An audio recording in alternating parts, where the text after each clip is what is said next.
Explosions shattered the pre-dawn silence in Kyiv as Russia launched a fresh ballistic missile attack on Ukraine's capital, signaling continued escalation in the conflict.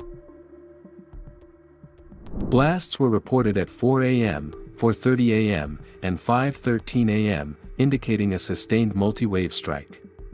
Timur Tkachenko, head of the Kyiv City Military Administration, confirmed the assault, warning that the enemy is attacking the capital with ballistic weapons, and urged civilians to remain in shelters.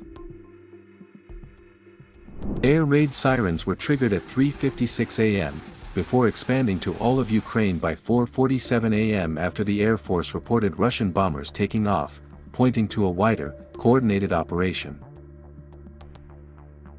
The attack reflects a continuing pattern, with Ukrainian authorities saying Russia frequently targets civilian infrastructure, including residential buildings and energy facilities, as the war grinds on.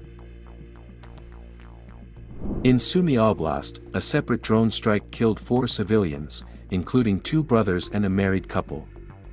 Governor Ola Hryhorov said the injured brothers were hit again when a second drone struck their ambulance en route to hospital. A missile strike also damaged a facility belonging to Mondelez International, while earlier attacks left 5 dead and 30 injured in a single day, underscoring the widening human and economic toll.